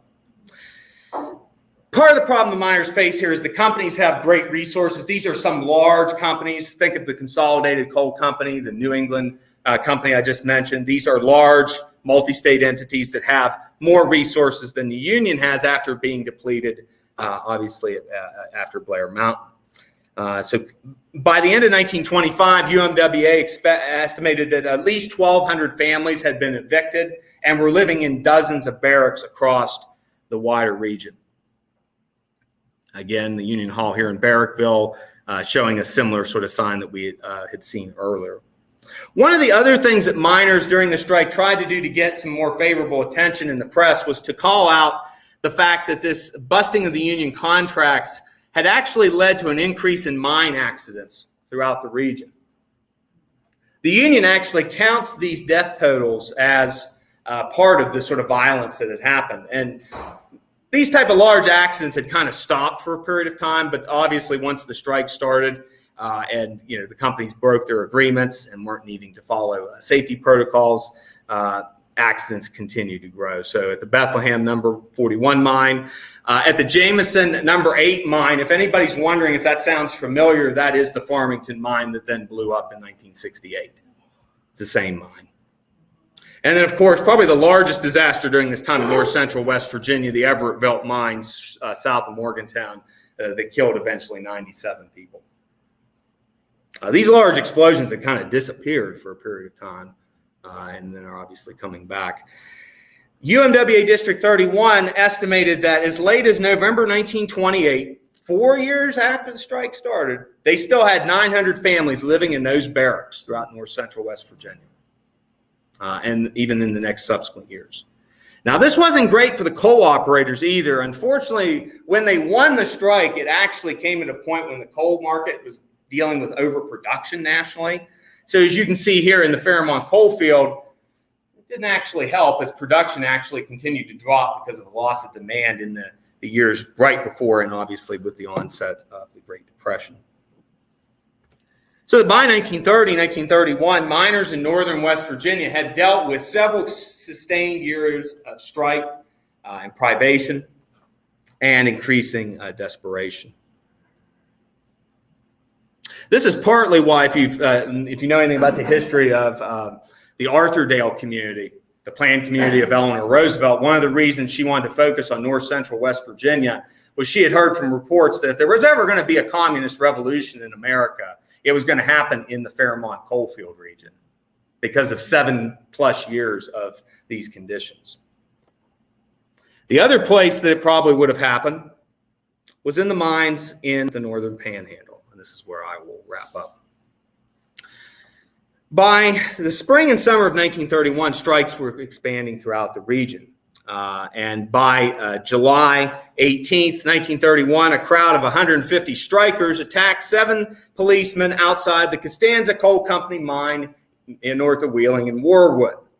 State police responded with tear gas bombs, and tensions escalated following another riot that happened on the night of August the 1st when strikers began stoning taxi cabs carrying strike breakers from Pittsburgh, where a large crowd of 1,000 gathered. State troopers arrested 53, mostly immigrants, and then documented a number of acts of violence that happened particularly in Warwood near the Costanza Mining Company and in other areas throughout Ohio County.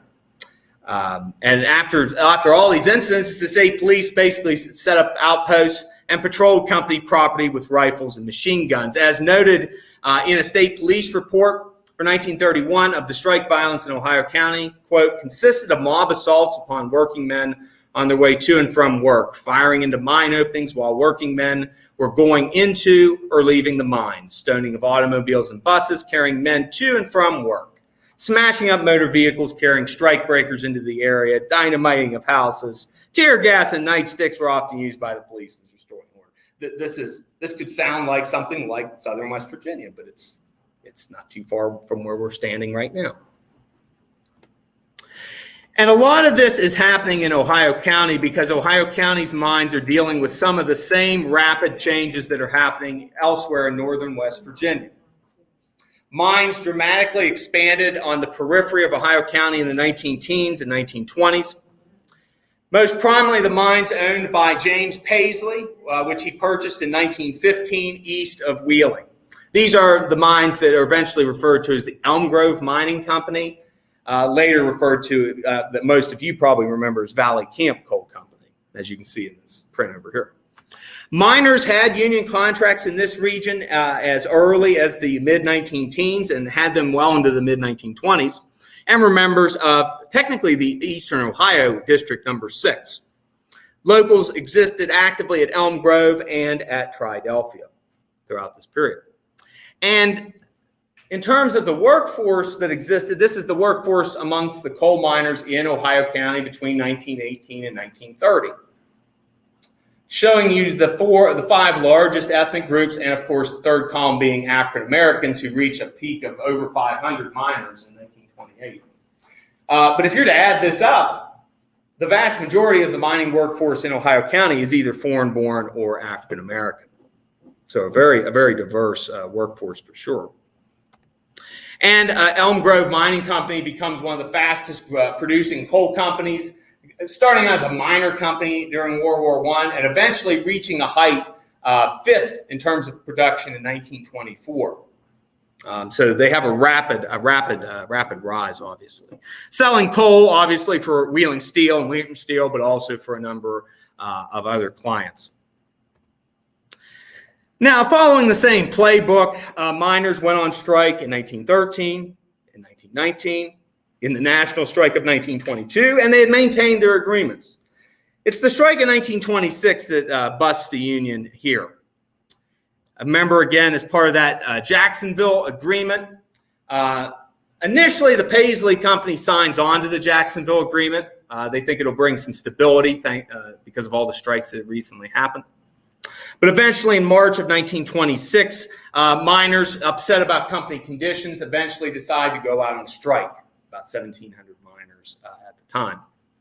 The company responded by bringing in strike breakers and threatening the men with evictions. The company basically wanted to lower the tonnage rate from $1.08 a ton to 63 cents a ton to stay profitable. This would have basically been a return again to that 1917 wage scale, which, if you've gotten a hint, this is kind of the common language the companies are using. Eventually, the company evicts 360 miners and their families from their homes, but a small group of them, following the example in Marion County and Mon County, decide to sit in their houses. Eventually, the company takes them to court, where the men eventually lose. But we have great testimony from all of the miners involved, one of which we have some relatives of, Mr. Hannes, who was,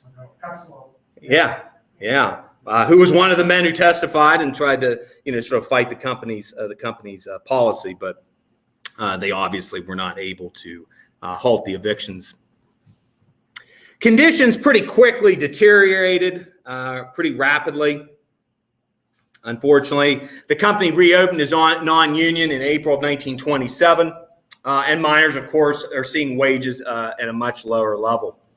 One observer noted in 1928 of the Paisley mines, quote, had adopted every known method of oppressing and victimizing their employees, including hiring armed guards and thugs to browbeat and intimidate the miners. They had set up company stores to rob miners their wages, abolished check weighmen, and set up bullpens in which to house a horde of strike breakers.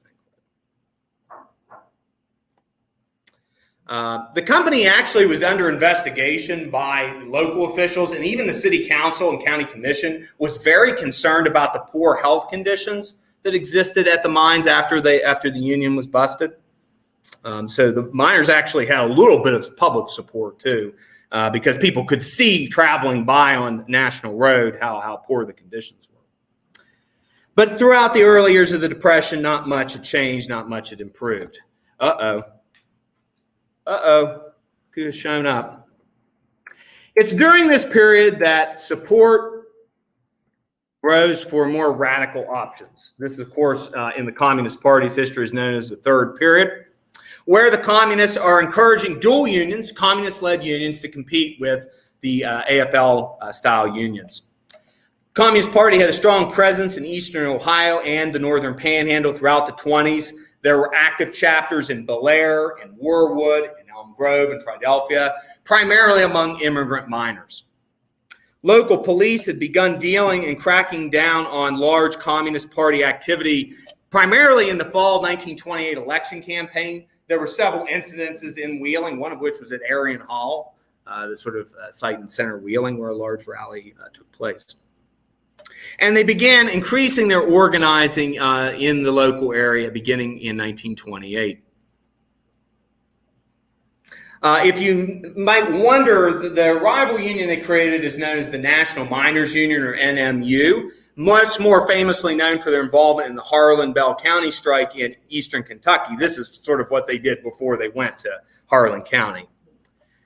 This strike gets very interesting quickly when the NMU starts a rival organizing campaign in western Pennsylvania, northern West Virginia, and eastern Ohio, about a 40,000 miner region. And they are wanting to bring back the wage rates, and they're much more actively and aggressively campaigning and getting the support of the miners. Eventually, the strike actually starts out first and is actually kind of violent in eastern Ohio. If anybody knows where the town of New Lafferty, Ohio is in Belmont County, there's a large incident that happens there on June the 10th. And because of the sort of opposition from the Belmont County, Ohio sheriff, and because the NMU isn't really gaining a lot of support, the NMU tries unsuccessfully to encourage miners to try to storm the Belmont County jail and release the men that had been arrested. Doesn't go very well. And they decide to maybe shift their focus to the much more terrible conditions in Ohio County. So they begin organizing miners at the Costanza mine, Initially, 200 miners joined the NMU and at the Elm Grove Mining Company. This is being done clearly in opposition to the United Mine Workers, who have their headquarters in Blair, Ohio at this time in the district. The NMU sets up headquarters in Warwood, but also loosely in Elm Grove. And they begin holding rallies throughout the county. At one, it is addressed by William Z. Foster, president of the Communist Party of America. So again, we're not just talking loosely about communists. This is the guy that ran for the Communist Party platform for president. He arrived in Warwood to rally the miners and attack the deplorable conditions in the county and also the authoritarianism of John L. Lewis. Frank Borich told a group of Elm Grove strikers to march on several of the Paisley mines and demand a return to the prior wage scale. Beginning on June 16th, miners begin getting arrested throughout the county. The Paisley Company's use of mine guards created a lot of animosity amongst the miners, but also in the wider Wheeling community. Wheeling residents were a little shocked to see these kind of conditions being used here. This is not what normally happened during strikes in this region. And the county government had actually done an investigation. The head of the guards, J.K. Murray, and God bless, but someone asked me once at another talk, is he related to Bob Murray? I was like, no, but I can see where they get that from, maybe. Chief of the mine guards at Elm Grove, Murray had been convicted locally on several charges for carrying deadly weapons and tear gas in his car, for assaulting a striker by basically trying to strangle him to death in front of others, and using racial profanity on a consistent basis against black strikers. After getting some fines, he was basically given a slap on the wrist and let go. In Warwood, co-operator Frank Costanzo held a conference with the Ohio County prosecutor, Andrew Schiffler, and Sheriff Ambrose Habig, as we can see here, after what he called a mob of 1,000 had marched near Elm Grove. Costanzo agreed to let one of his mines reopen and negotiate a contract with the United Mine Workers. The United Mine Workers, it should be known, they won a lot of agreements, particularly in this strike, because the operators were more fearful of the communist-led union. And of course, this helps undercut the National Miners Unions. Snipers, though, continued to fire on the Costanza mine tipple, and the mine owners requested that the governor declare martial law in the district. The Ohio County Sheriff urged all citizens to refrain from using inciting or violent language, to refrain from gathering about the depots in large bodies or assembling on the highways to try to maintain a peaceful situation. The state police is brought in, but that only sort of intensifies the animosity and sort of threats of violence. The strikers are basically allowed to hold mass meetings in Elm Grove in a property area. It's hard for me to describe now visually for those of you, but if you know where Elm Grove is and where sort of Route 40 turns around, where the Pizza Hut is located generally in that area, this is sort of that area where a lot of that organizing sort of activity would have been. It was in a lot owned by an Italian contractor named Versalati. That was the building location. And throughout the rest of June, throughout July, and kind of a little bit into August, we see an escalation of violence and tensions throughout Ohio County.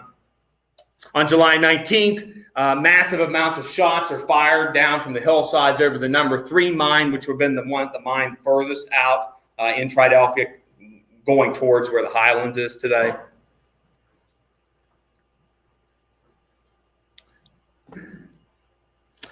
Several of the mine guards are charged for their activity in these acts of violence, and 3 miners are shot.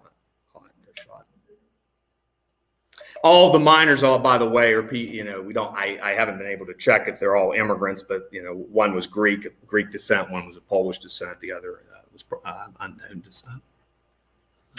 For the UMWA, this is a great sort of boon for them. Out of their headquarters in Blair, mines begin signing agreements with the United Mine Workers. Big surprise.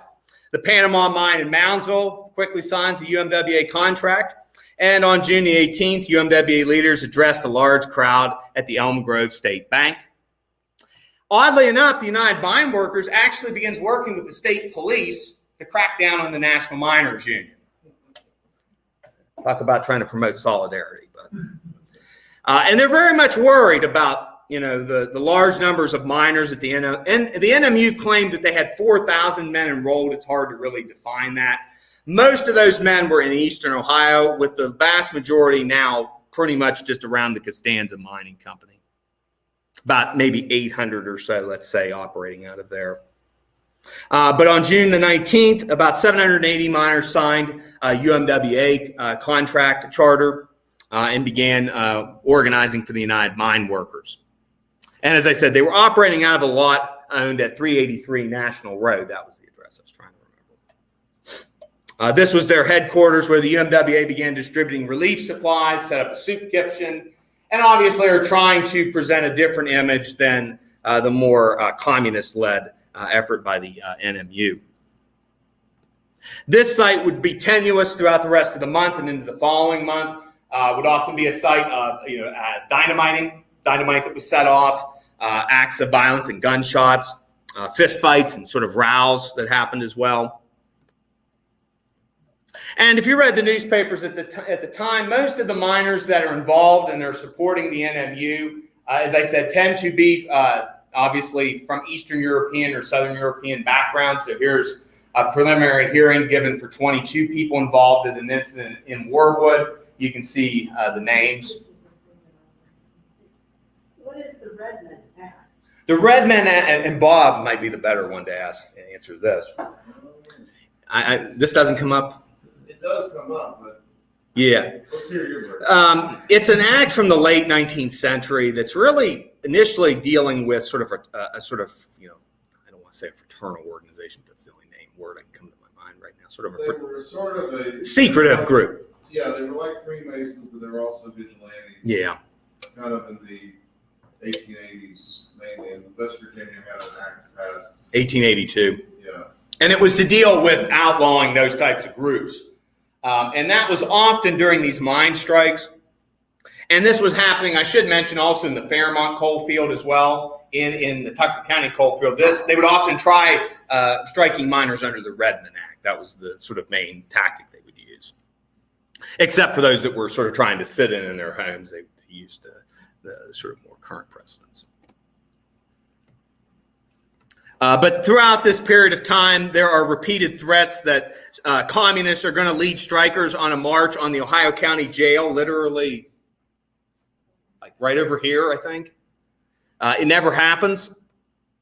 And there's just a lot of open resistance between sort of both sides. But what it does help is really give the UMWA a lot more leverage in their negotiations with the companies. But it really does create some divides within the wider public. There is a sort of pro-UMWA sentiment, but there's also this sort of anti-immigrant sentiment, largely attached to the fact that most of the NMU supporters seem to be more recent immigrants, although there's native-born members who also support the NMU. Tensions eventually escalate, and I'm wanting to leave a little bit of time for questions. On September 6th, after an explosion is set off near that property at 383 National Road, another bomb goes off a few days later near the number 3 mine. And according to a newspaper article, the 6th that occurred during the strike in that particular area. Eventually, state police began halting meetings at that location because it's seen as a dangerous spot. But on September 22nd, a large group of National Miners Union members break through a police barricade. Most are arrested, sent to the county jail. But the newspaper writer noted that of this group, 200 of them had been identified as former members of the United Mine Workers Union. So people had been disaffected with the union in the 1920s and early 30s.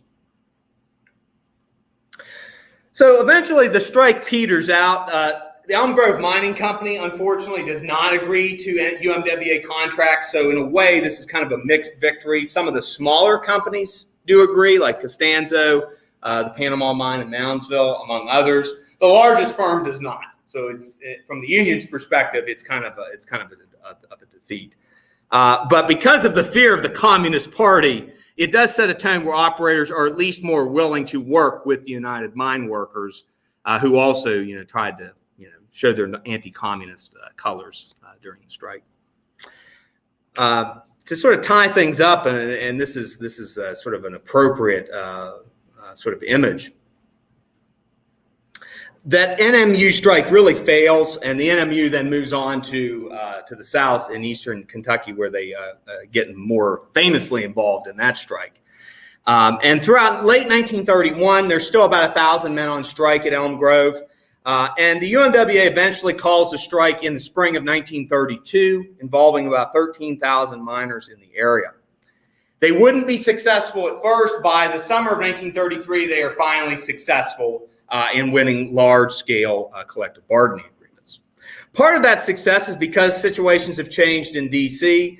With the new arrival of President Franklin Roosevelt.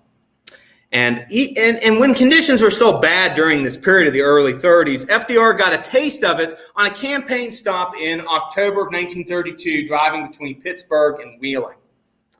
FDR asked his driver to stop near the side of the road where he saw this coal miner, Yano Sanatello, who was walking by the side of the road coming back from work. In an offhanded conversation where national reporters were present, FDR asked the miner, "How much do you make digging coal?" The miner said offhand, "Work 6 days, get $6.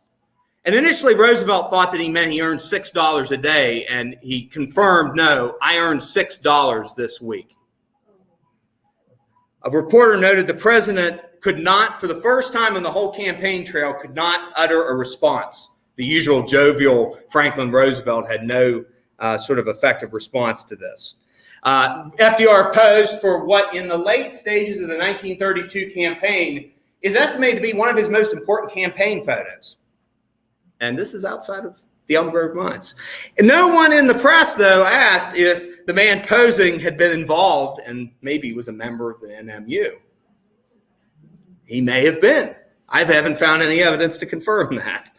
But obviously the despair that FDR saw here, that his wife heard about outside of Scott's Run in Morgantown as well, it will help shape some of the things they push for early once they come into office as part of the New Deal. And by this fall of 1933, miners in the Upper Ohio Valley have won UMWA collective bargaining agreements. And by the end of 1933, most of the state of West Virginia is UMWA territory. And it's sort of weird end of what I kind of think is really the mine wars period, if you look at it in this sort of longer frame. All right, I'll stop there and take any questions anybody might have. But thank you for your attention. Yeah.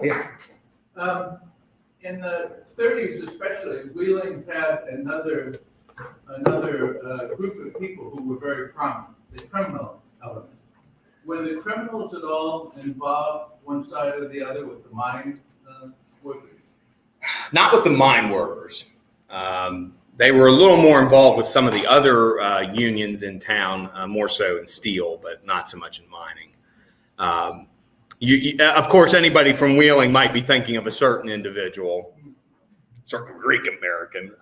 I haven't seen any involvement from a certain individual named Bill Elias or anyone else, but some of you know some of my other work is on Prohibition, so this is obviously also happening during Prohibition.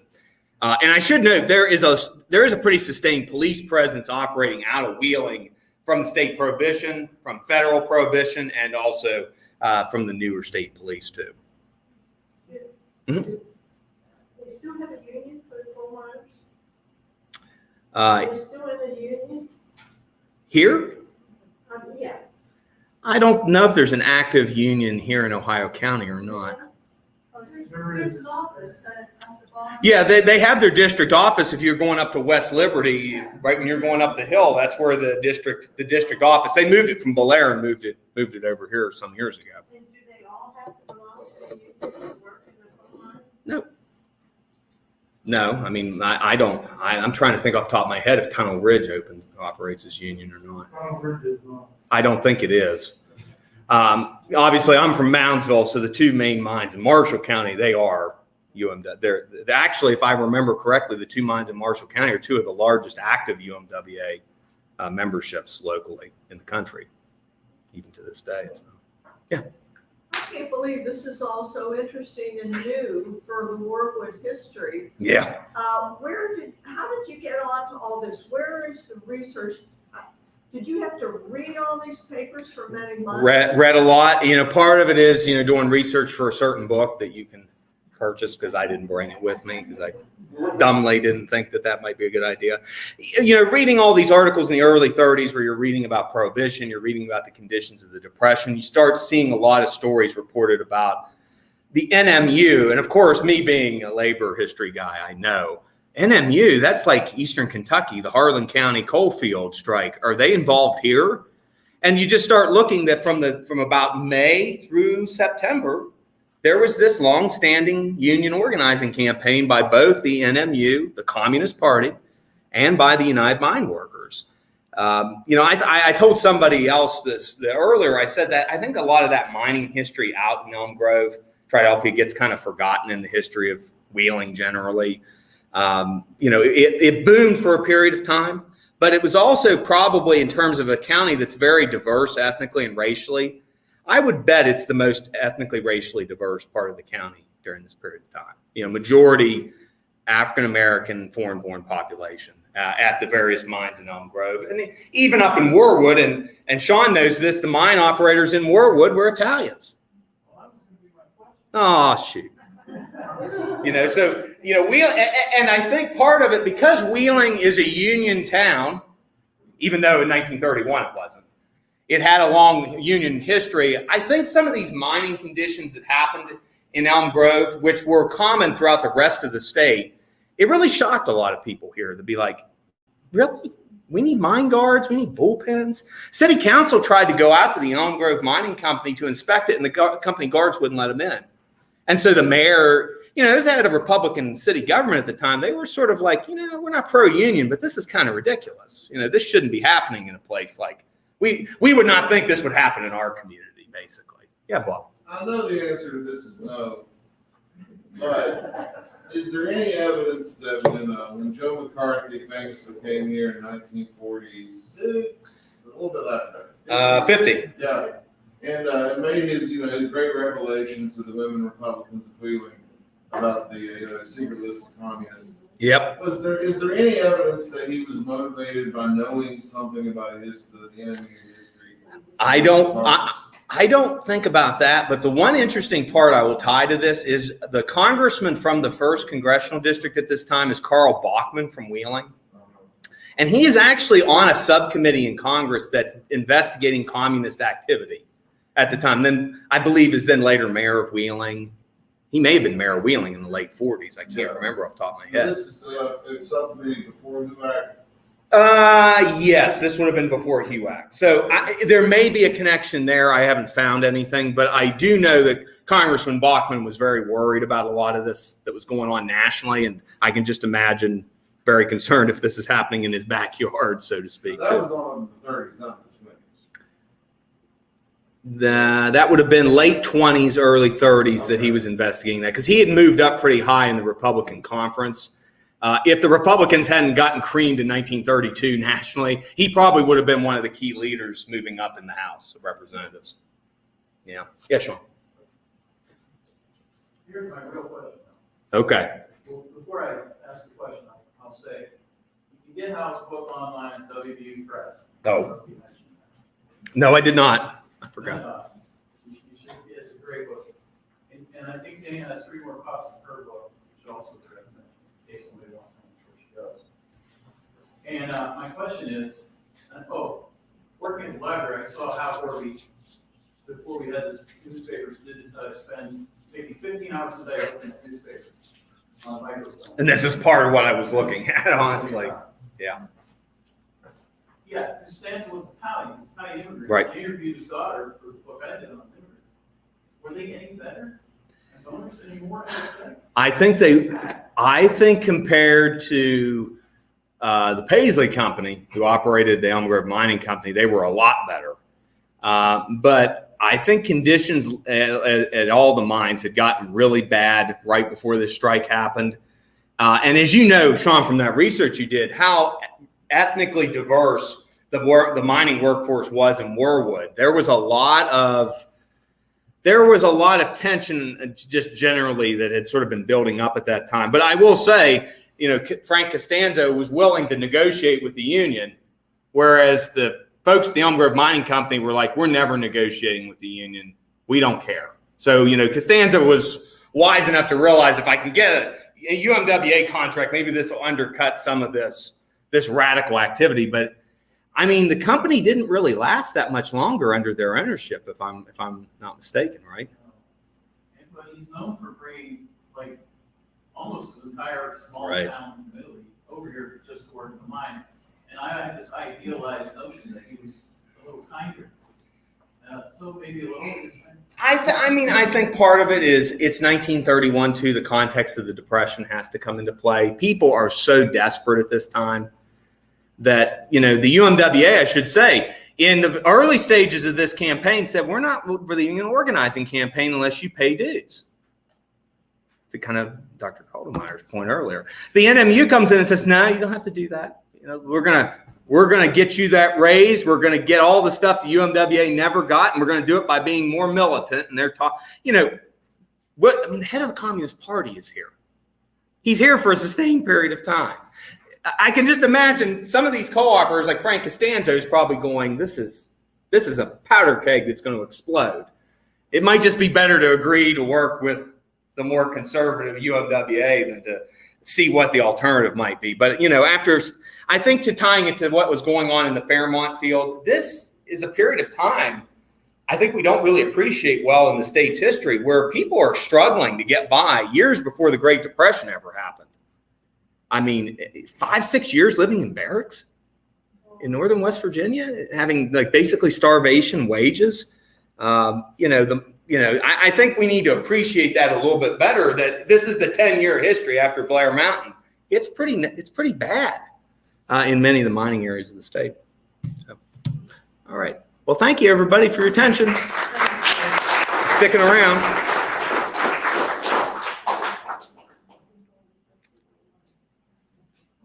I apologize because I was getting lightheaded halfway through that.